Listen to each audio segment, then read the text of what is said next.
တရားချစ်ခင်သူတော်စင်ပေါင်းတို့ခင်ဗျာဘဝရဲ့နေ့စဉ်လုပ်ငန်းကိစ္စတွေမိသားစုအရေးတွေနဲ့လုံပန်းရင်တနေ့ရင်ဆိုင်နေရတဲ့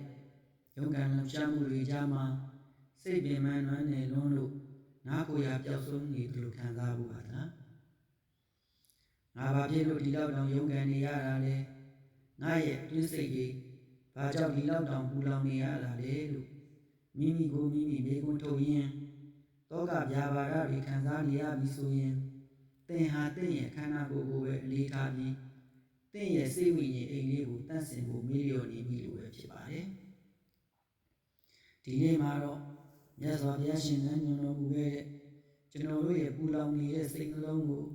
အေးချမ်းတန့်စင်ပေးမဲ့စစ်မှန်တဲ့ဥပုသ်ဆောင်ခြင်းအနှစ်သာရအကြောင်းကိုအတူတကွနာယူကြည်ညိုကြပါစို့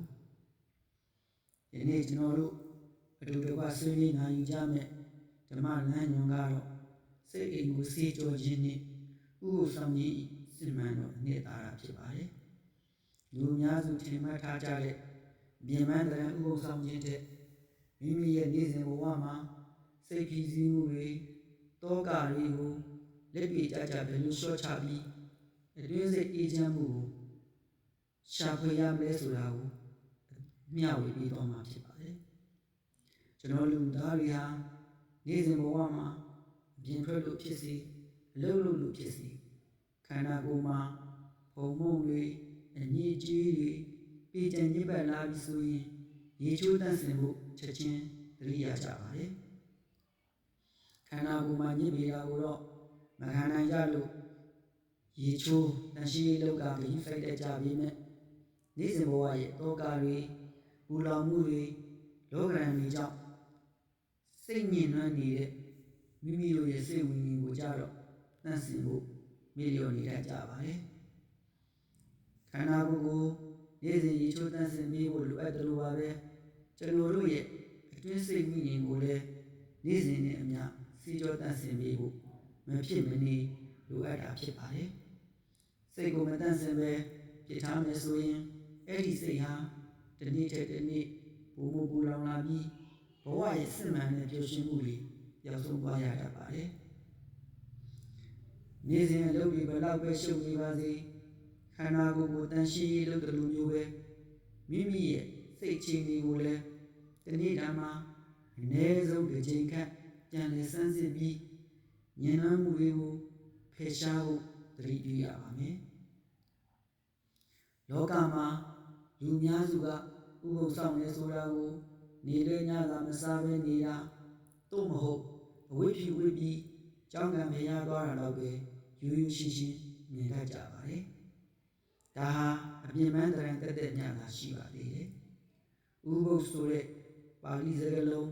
ဥပောတထရဲ့စစ်မှန်တဲ့အနှစ်သာရကတော့မိမိရဲ့စိတ်ကိုကုသိုလ်တရားတွေနဲ့အမြဲမပြတ်ကန့်ညီပြီးဝိမြူနေထိုင်ခြင်းဖြစ်ပါတယ်ကျွန်တော်တို့နေ့စဉ်အလုပ်လုပ်တဲ့အခါပိတ်ရဆိုပြီးနားရပေးရသလိုပါပဲလောဘဒေါသမောဟတွေနဲ့အမြဲတမ်းလှုပ်ရှားရုန်းကန်ပြီးလှုပ်ရှုပ်နေတဲ့ကျွန်တော်တို့ရဲ့စိတ်အိမ်ကိုခိတ္တအနာပေးလိုက်တာဥပုသ်ဆောင်ခြင်းဖြစ်ပါတယ်အစားအစာဆင်ခြင်ခြင်းဟာအလိုရမဲ့ကိုထိန်းချုပ်ဖို့အထောက်အကူပြုသလိုသီလဆောက်တည်ခြင်းဟာလည်းမိမိတို့ရဲ့ကာယကံဝစီကံကိုထိန်းချုပ်ပေးတာဖြစ်ပါတယ်ဥပုသ်ဆောင်တဲ့အခါအပြင်ပန်းပုံစံထက်မိမိရဲ့အတွင်းစိတ်ထဲမှာလောဘဒေါသမောဟကိလေသာပူလောင်မှုတွေဘယ်လောက်ထိအင်းငြိမ်သွားလဲစိတ်နှလုံးဘယ်လောက်အနားရသွားလဲဆိုတာကိုပုံမူအလေးထားပြီးကြင်ကြံရပါမယ်ကျွန်တော်တို့နေထိုင်နေတဲ့အိမ်ကိုနေတိုင်းတစ်ပြည့်စီမလဲပဲပြစ်ထားမယ်ဆိုရင်ဘုံမုံတွေအမိုက်တရက်တွေနဲ့ပြည့်နေပြီးညစ်ပတ်ပြီးသွားမှဧကအမှန်ပါပဲအဲ့ဒီတိုင်းမှာပဲကျွန်တော်တို့ရဲ့စိတ်အိမ်ဟာလည်းနေ့စဉ်နဲ့မြင်သမျှကြားသမျှအာယုန်တွေကြောင့်လောဘဘုံမုံတွေဒေါသအမိုက်တွေနဲ့အမြဲတမ်းပြည့်နေညစ်ပြီးနေတတ်ပါတယ်ဒါကြောင့်ဥပုသ်ဆောင်တဲ့နေ့မှာမိမိတို့ရဲ့အတွင်းစိတ်အိမ်ကိုသတိတရားဆိုတဲ့အပစ္စည်းနဲ့ပြန်လည်ပြီးလဲကျင်းတန့်စင်ရပါမယ်ငါဟာဒီနေ့မှာတော့သူတော်ဘာအပေါ် ဒေါသမထွက်ဘူးလောဘမကြီးဘူးမုန်းတီးမှုတွေမပွားများဘူးလို့စိတ်ပိုင်းဖြတ်ပြီးမေတ္တာဘာဝနာပွားများခြင်းဟာစိတ်အိမ်ကိုကောင်းမွန်စွာစေကျော်တတ်စေခြင်းဖြစ်ပါတယ်။နေစဉ်အာယုံတွေကြောင့်စိတ်ထဲကိုရောက်လာတတ်တဲ့ဒေါသနဲ့အမုန်းတရားတွေကိုသတိတရားနဲ့ချက်ချင်းသိပြီးစိတ်အိမ်ထဲမှာအမိုက်တွေလူစုမနေအောင်ပြစ်တာစိတ်နဲ့နေတိုင်းလဲခြင်းဖယ်ရှားပြရပါမယ်။မြတ်စွာဘုရားရှင်ရဲ့အဆုံးအမအရဥပုသ်ဆောင်ခြင်းဟာခဏတာကောင်းအောင်နေုံနဲ့မဟုတ်ပဲရေရှည်အတွက်အလေးကျင့်ကောင်းတွေပြုထောင်ပေးတာဖြစ်ပါတယ်။ဥပုသ်သီလရဲ့အနှစ်သာရကိုခံစားရရှိဖို့နေ့စဉ်ဘဝမှာအောက်ပါအချက်၄ချက်ကိုလက်တွေ့ကျင့်သုံးနိုင်ပါတယ်။သတိတရားဖြစ်စတင်ခြင်းဥပုသ်နေ့မနေ့ခင်သီလဆောက်တည်ပြီးကလေးကငါဟာဒီနေ့မှာစိတ်ကိုတည်ငြိမ်အောင်ထားမယ်လို့မိမိကိုယ်ကိုသတိပေးရပါမယ်။နှစ်နှုတ်ခမ်းကိုအမြဲဆောင်ပြီးခြင်းသူတစ်ပါးကိုအပြစ်ပြောဆိုခြင်းပြင်းထန်သောစကားများပြောဆိုခြင်းမှရှောင်ခြင်းပြီးမေတ္တာစကားအပြုသဘောဆောင်သောစကားများကိုသာပြောဆိုရပါမယ်။သုံးစိတ်ကိုအနာပေးခြင်းဖုံးသုံးပြုခြင်းလူမှုကွန်ရက်ကြီးခြင်းကိုခိတ္တလျှော့ချပြီးတရားစာဖတ်ခြင်းပရိစိတ်ခြင်းဘာဝနာပွားခြင်းဖြင့်စိတ်ကိုတည်ငြိမ်စေရပါမယ်။လေးခွင့်လွှတ်ခြင်းကိုလေ့ကျင့်ခြင်းမိမိအပေါ်မကောင်းခဲ့ဘူးသူများကိုရန်ညှိုးမထားဘဲခွင့်လွှတ်စိတ်မွေးကအားလုံးကိုမေတ္တာကိုညရပါမယ်။ယနေ့တရားတော်မှာကျွန်တော်တို့သင်ယူခဲ့ရတဲ့အဓိကအချက်တွေကိုပြန်လည်ပြီးအနည်းချုပ်ရမယ်ဆိုရင်ခန္ဓာကိုယ်ညစ်ပတ်ရေးချိုးသလိုတောကကြောင့်စိတ်ငြိမ်နှွမ်းရင်ဥပုသ်သီလနဲ့စေကြောရပါမယ်။ဥပုသ်ဟူသည်အစားရှောင်ရုံနဲ့မဟုတ်ပဲစိတ်ကိုကုသိုလ်တရားနဲ့